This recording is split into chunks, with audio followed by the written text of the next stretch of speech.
এর উপরে ট্যাপ করব। ট্যাপ করার সঙ্গে সঙ্গে দেখতে পাচ্ছ আমার মোবাইলটার লোকেশান এখানে দেখাচ্ছে।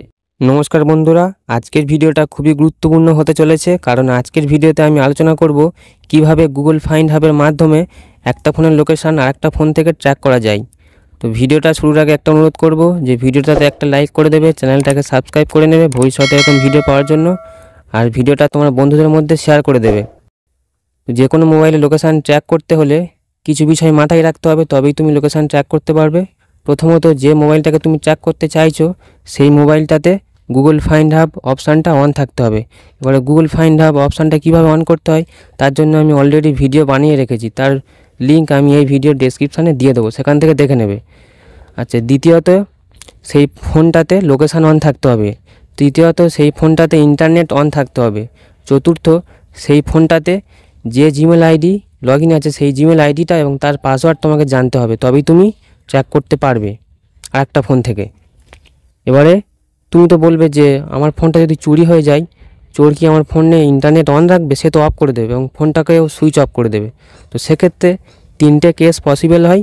প্রথম কেস কি? প্রথম কেস হলো যে তোমার ফোনটাতে গুগল ফাইন্ড আপ অপশানটা অফ আছে, মানে সেটা অনই নেই। তাহলে সেক্ষেত্রে তুমি তোমার ফোনের লোকেশান ট্র্যাক করতে পারবে না। তোমার ফোন সুইচ অন থাকুক কিংবা অফ থাকুক, তুমি লোকেশান ট্র্যাক করতে পারবে না যদি গুগল ফাইন্ড আপ অপশানটা অফ থাকে। সেক্ষেত্রে তাহলে কিভাবে তুমি লোকেশান ট্র্যাক করবে?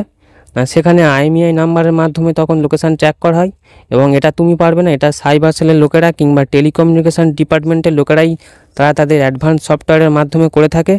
এবং এর সম্বন্ধে ইউটিউবে বিভিন্ন রকম ভিডিও ছড়িয়ে আছে যে IMEI নাম্বারের মাধ্যমে হারানো ফোনের লোকেশান ট্র্যাক করা যায়। এগুলো সম্পূর্ণ মিথ্যা। IMEI নাম্বারের মাধ্যমে শুধুমাত্র সাইবার সেলের লোকেরাই লোকেশান ট্র্যাক করতে পারে।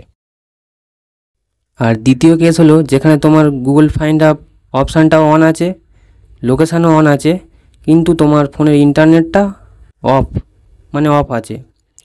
এবারে তোমার ফোনের সুইচ অন থাকুক কিংবা অফ থাকুক, তুমি এখানে ফোনের এক্স্যাক্ট লোকেশান পাবে না।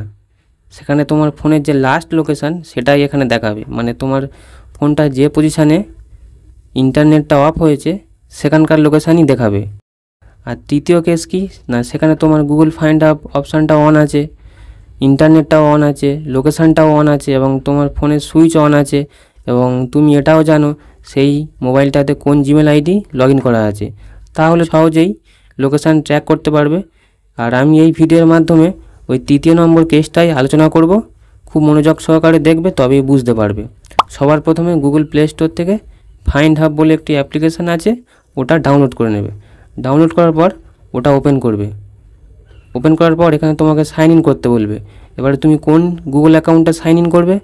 না, যে মোবাইলটার লোকেশান তুমি ট্র্যাক করতে চাইছো সেই মোবাইলটাতে যে গুগল অ্যাকাউন্ট লগ ইন আছে সেটাকেই এখানে লগ ইন করতে হবে, অন্য গুগল অ্যাকাউন্ট লগ ইন করলে চলবে না। তাহলে আমি লগ ইন করে নিই।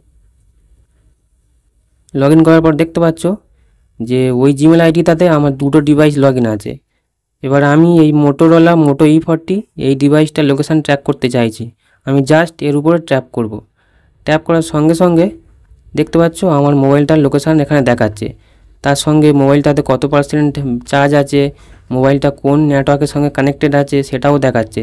তো এইভাবে খুব সহজেই তুমি লোকেশান ট্র্যাক করতে পারো, এবং চাইলে এই যে নিচে প্লে সাউন্ড আছে তুমি সেই ফোনটাতে রিংও করতে পারো, মানে সেই ফোনটাতে রিং হবে। আর যদি ফোনটা হারিয়ে যায়, এই যে নিচে মার্ক অ্যাজ লস্ট আছে এখানে ক্লিক করবে। এখানে ক্লিক করলে কী হবে, তোমার ফোনটা লক হয়ে যাবে, মানে স্ক্রিন লক হয়ে যাবে। তো খুব সহজে এখান থেকে তুমি লোকেশান ট্র্যাক করতে পারো।